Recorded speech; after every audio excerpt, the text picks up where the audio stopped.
لو مستعجلة ومش عارفة تعملي اكل ايه وعايزة تعملي اكلة سريعة وفي نفس الوقت تطلع معاكي تحفة، يبقى مفيش احلى من وصفة الشيش طاووق ده. بجد تحفة، لو جربتيها حقيقي مش هتندمي. ما شاء الله طريقته حلوة قوي. وعملت برضو معايا الرز البسمتي بطريقة سهلة جدا، ما خدتش معايا وقت خالص. عايزة اوريكم برضو قد ايه هو دايب دوب ما شاء الله. ما خدش معايا نص ساعة وكنت طالعة بالطاجن القمر ده. هشيل بقى كده الفحمية دي.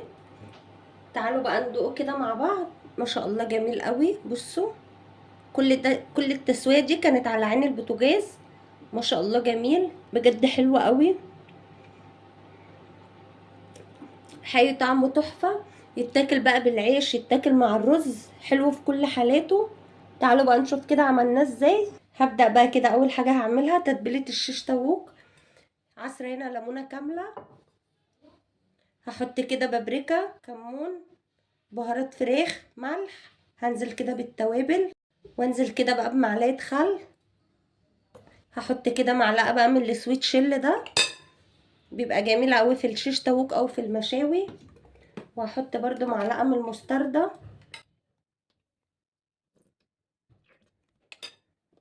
هنزل بقى كده بمعلقه من الصلصه، واقلب بقى التتبيله دي كده كويس مع بعضها. انا الشيش طاووق النهارده اللي هستخدمه عباره عن وراك فراخ مخليه. خليت الراجل خليها لي كده. كنت نقعها كده في ليمون وفي خل وفي جنزبيل، وسبتها كده لمده ساعه في الليمون والخل والجنزبيل. وابدا بقى كده اقلب كله مع بعضه. التتبيله دي بتبقى جميله قوي في الشيش طاووق، بتبقى حلوه قوي. لو هتستخدمي صدور فراخ حطي برده كوبايتين من الزبادي، عشان برده الصدور بتبقى ناشفه شويه.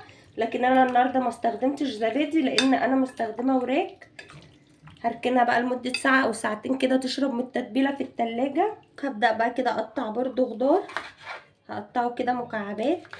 هي لازم المكعبات تبقى كبيره كده، ما نقطعهاش اصغر من كده برده عشان ما تتهرش معانا واحنا بنسوي.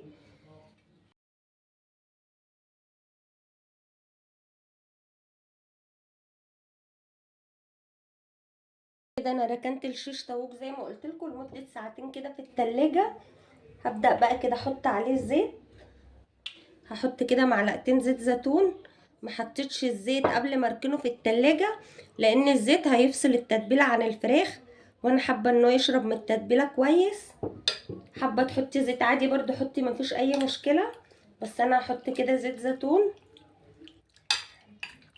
واقلب بقى. هبدا بقى كده اعمل الرز. انا حاطه هنا بصلايه مبشوره ومعلقه سمنه.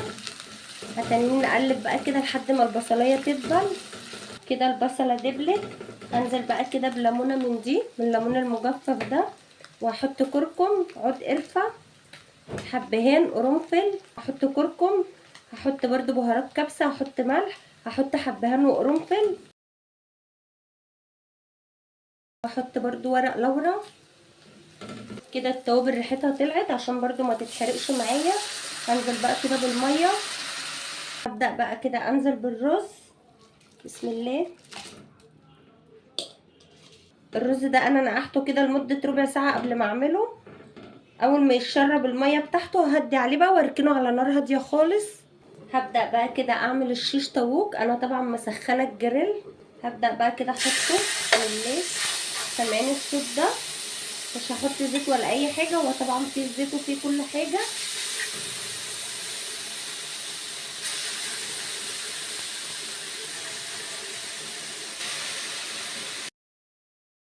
طبعا عايزة تعمليه على عيدان مفيش اي مشكلة، بس الطريقة دي كده اسهل واسرع.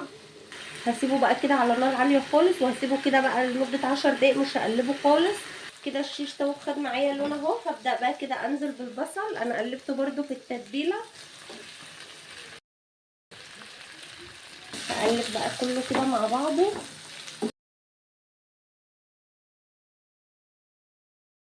وبعدين انزل بقى كده بالفلفل الالوان.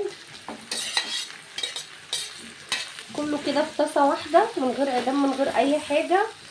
لو حابة تحطيه بقى بعد الخطوة دي كده في فرن البوتاجاز ياخد لون برده تحت الشواية، مفيش اي مشكلة. بس انا هسوي كله على عين البوتاجاز كده. هحط كده نص فنجان ميه، بصوا قد ايه. حطيت بقى نص فنجان ميه ده عشان الفلفل كده والحاجات دي تستوي على البخار برضو، وهدي عليه خالص واغطيه بقى. كده الرز استوى اهو، هنزل بقى كده بالرز بسم الله. والشيش تاووك برضه اهو ما شاء الله اللهم بارك، فعلا طعمه حلو قوي.